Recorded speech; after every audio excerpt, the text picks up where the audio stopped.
கிறிஸ்துவுக்குள் அன்பானவர்களே, ஆண்டவராகிய இயேசு கிறிஸ்துவின் விலையேற பெற்ற நாமத்தில் நான் உங்களை வாழ்த்துகிறேன்.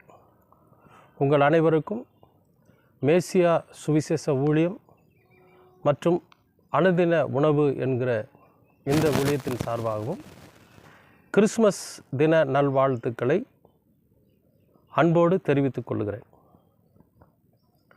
இன்றைய நாள் அனுதின உணவில் கர்த்தர் நமக்கு கொடுக்கிற வார்த்தை லூக்கா 2ஆம் அதிகாரம் 10-11 வசனங்கள். தேவதூதன் அவர்களை நோக்கி, பயப்படாதிருங்கள், இதோ எல்லா ஜனத்துக்கும் மிகுந்த சந்தோஷத்தை உண்டாக்கும் நற்செய்தியை உங்களுக்கு அறிவிக்கிறேன். இன்று கர்த்தராகிய கிறிஸ்து எனும் இரட்சகர் உங்களுக்கு தாவீதின் ஊரிலே பிறந்திருக்கிறார். அன்பு நிறைந்தவர்களே, அன்பானவர்களே, இதோ எல்லா ஜனத்துக்கும் மிகுந்த சந்தோஷத்தை உண்டாக்கும் நற்செய்தி.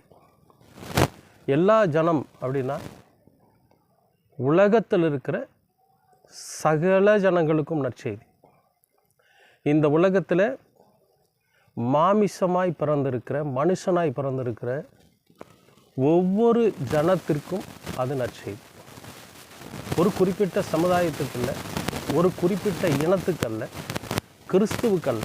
ஏன்னா இவர் பிறந்து மரித்து உயிரோடு எழுந்ததற்கு பிறகுதான் கிறிஸ்தவம் உருவானது. அதனால் கிறிஸ்தவர்களுக்காக அவர் பிறக்கலை. அவர் பிறந்ததுனால கிறிஸ்தவர்கள் உருவாக்கப்பட்டார்.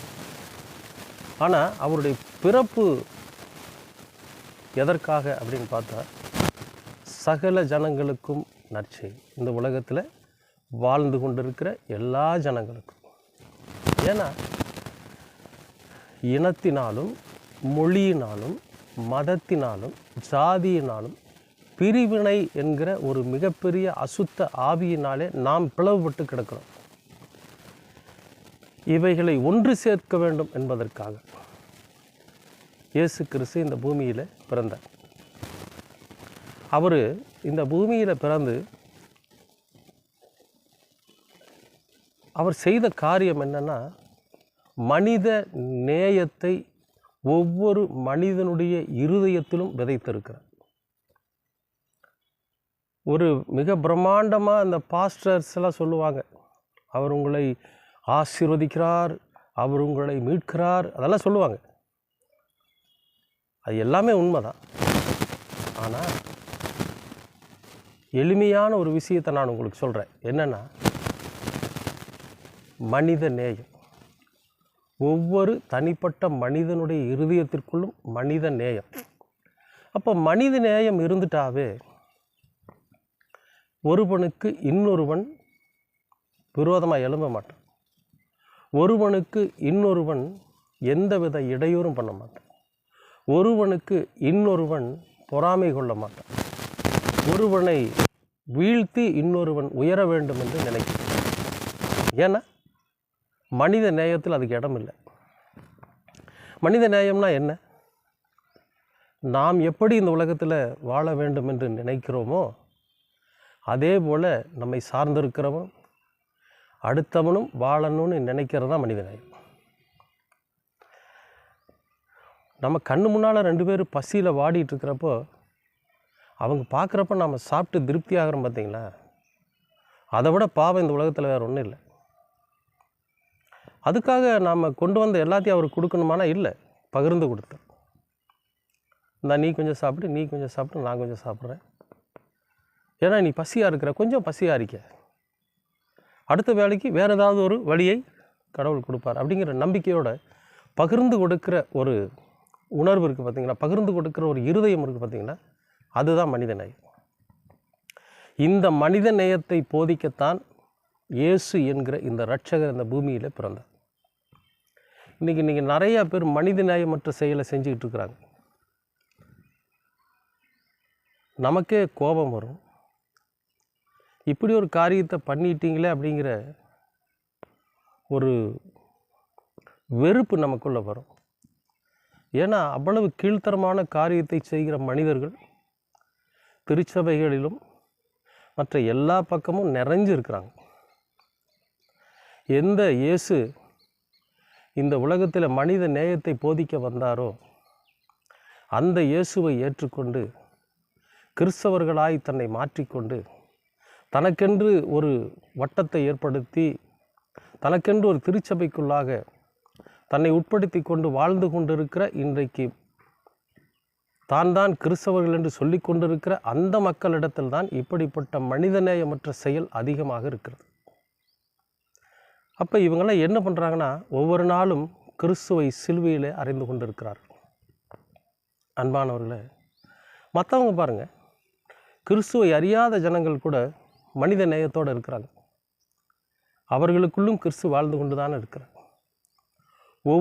ஒவ்வொரு மனிதனுக்குள்ளும் மனிதநேயம் வெளிப்படுகிற போது கிறிஸ்து அங்கே இருந்து வெளிப்படுகிறார், இயேசு வெளிப்படுகிறார். ஒருவனை மன்னிக்க நாம் முற்படும் போது கிறிஸ்து வெளிப்படுகிறார். ஒருவனுக்கு உணவளிக்க நாம் முற்படும் போது கிறிஸ்து வெளிப்படுகிறார். அன்பானவர்களே, இப்படி ஒரு நல்ல செய்தி, இப்படி ஒரு சந்தோஷமான செய்தி.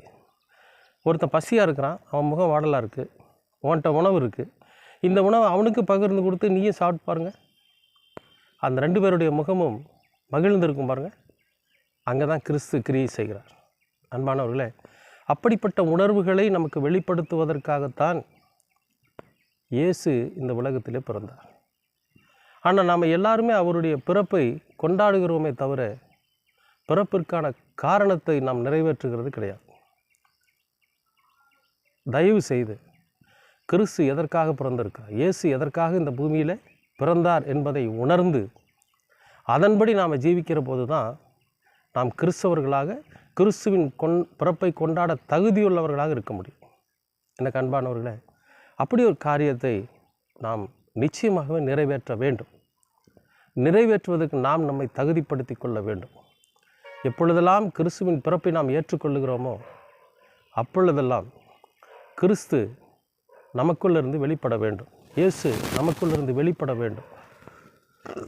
அப்படி வெளிப்படுகிற போது தான் கிறிஸ்து நமக்குள்ளே பிறந்திருக்கிறார், கிறிஸ்துவின் பிறப்பை கொண்டாட நாம் தகுதியுள்ளவர்களாக இருக்கிறோம் என்பது உண்மை. அப்படி ஒரு காரியத்தை நாம் செய்வோம், அப்படி ஒரு பாக்கியத்தை நாம் பெற்றுக்கொள்வோம். கிறிஸ்து நமக்காகவே பிறந்திருக்கிறார். கர்த்தர் உங்களை ஆசீர்வதிப்பார். அன்பின் பரலோக பிதாவே, அருமையான நல்ல இந்த அனுதின உணவிற்காக நன்றி. சகல ஜனங்களுக்கும் நற்செய்தி ஒரு குறிப்பிட்ட சாரருக்கோ குறிப்பிட்ட இனத்துக்கோ குறிப்பிட்ட மக்களுக்கோ இயேசு இந்த உலகத்தில் பிறக்கவில்லை ஆண்டவரே. சகல ஜனங்களும், பூமியில் வாழ்ந்து கொண்டிருக்கிற எல்லா ஜனங்களும் சந்தோஷமடையவும் சமாதானத்தை பெறவும் ரட்சிப்பை பெறவுமாக இயேசு இந்த உலகத்திற்கு வந்திருக்கிறார் என்பது தான் உண்மை. அதை ஏற்றுக்கொண்டு அதன்படி ஜீவிக்க வாழ நீர் எங்களுக்கு கிருபை பாராட்டு. இந்த கிறிஸ்மஸ் தினத்தில் நாங்கள் எங்களை மாற்றிக்கொண்டு உம்மை ஏற்றுக்கொண்டு அதன்படி வாழ நீர் எங்களுக்கு கிருபை பாராட்டு. எல்லாவற்றையும் அருமை இரட்சகர் இயேசு கிறிஸ்துவின் வழியாக கேட்கிறோம் நல்ல பிதாவே. ஆமென்.